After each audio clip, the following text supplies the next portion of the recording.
Bienvenue et merci d'avoir cliqué sur Dream & Co, le podcast. Bienvenue sur Dream & Co, le podcast. Aujourd'hui, je vais vous raconter l'histoire de... Stefania Giovanna. Oui, plus connue aujourd'hui sous le nom de... calme-toi quand même. Oui, calme-toi. Je ne me calmerai pas. Lady Gaga est issue d'une famille plutôt aisée. Sa maman, Cynthia Germanotta, était vice-présidente des relations publiques chez Verizon et son papa, Joseph, dit Joe Germanotta pour les intimes, propriétaire d'entreprise dans les services Wi-Fi pour hôtels et restaurants. Très tôt, à l'âge de 4 ans, la petite Stéphanie se met au piano. This is my first published piano.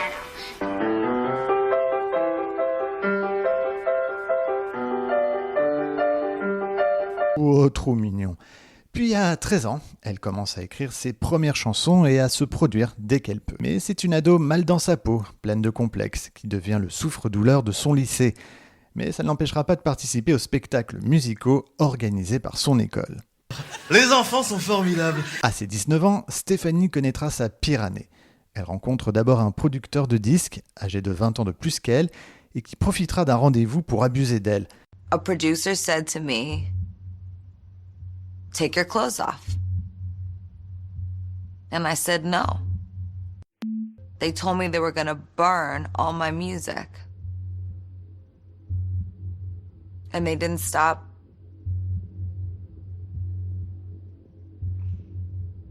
They didn't stop asking me, and then I just froze and I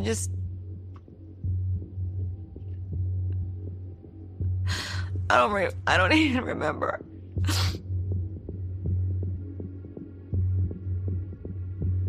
It can change you. I had a total psychotic break. And for a couple years I was not the same girl. Dream & Co, le podcast. La même année, elle est repérée par Antonio Red, producteur et patron de Def Jam Records, mais finalement le contrat est rompu au bout de 3 mois. Mais la jeune Stefania Giovanna. ne baisse pas les bras.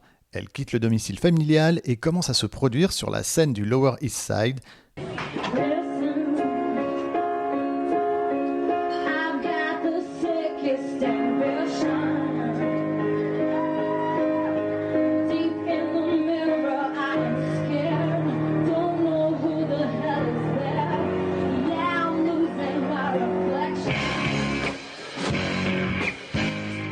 Et c'est alors qu'elle est repérée par l'assistante de Rob Fusari, producteur en recherche à ce moment-là d'une chanteuse avec une voix particulière. Après leur rencontre, ils vont travailler intensivement ensemble tous les jours.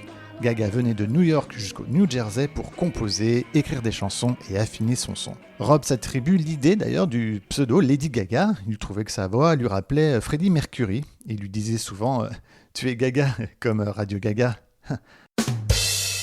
Et c'est en envoyant cet SMS qu'une simple erreur de frappe a transformé Radio en Lady Gaga Monsters. Alors ça, c'est la version de Rob qui est assez différente de celle de Gaga. Écoutez. I was working on some music and I was making all this like theatrical pop and some of which ended up on The Faint. And I just really wanted to change my name. It didn't feel like it matched the person that I was becoming. And I was in my apartment on Stanton Street and I just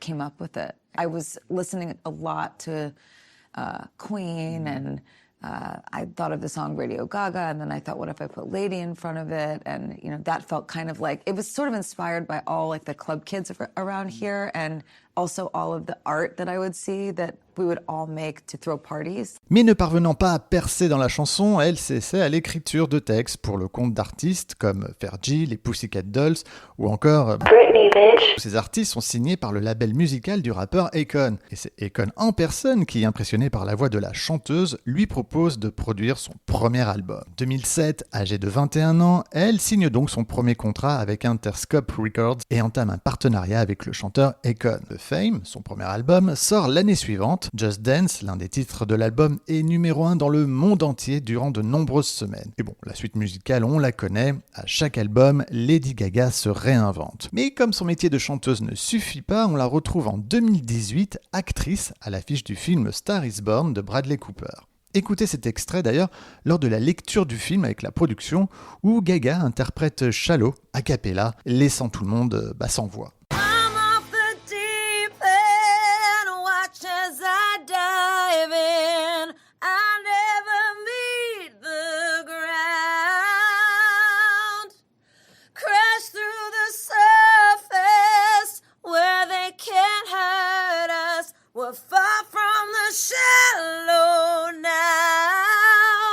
Dream & Co, le podcast. Sa prestation lui vaut d'être nominée aux Golden Globes dans la catégorie meilleure actrice dans un film dramatique.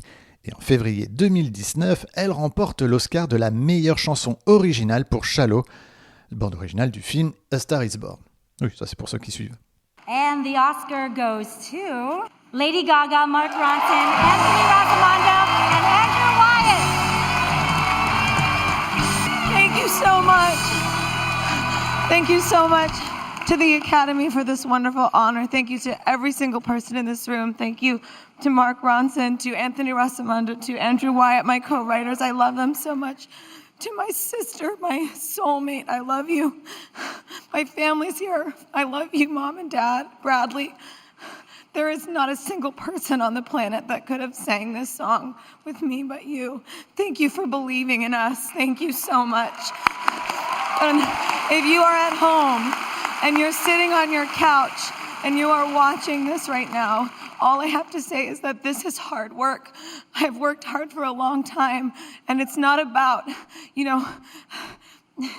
it's not about winning, but what it's about is not giving up. If you have a dream, fight for it. There's a discipline for passion, and it's not about how many times you get rejected or but you fall down or you're beaten up. It's about how many times you stand up and are brave and you keep on going. Thank you. Lady Gaga poursuit sa carrière au cinéma en interprétant le premier rôle du drame House of Gucci, réalisé par Ridley Scott en 2021, et on la retrouve à l'écran en 2022 dans le rôle d'Harley Quinn dans la suite du Joker, intitulé Joker Folie à deux, qui, soyons nets et entre nous, est plutôt raté, mais bon, c'est pas de sa faute. En tout cas, une chose est sûre, aujourd'hui elle continue à nous impressionner, à se réinventer, bref, on peut le dire qu'on est complètement Gaga de Lady, et pour longtemps. So now, I'm gonna be brave for you.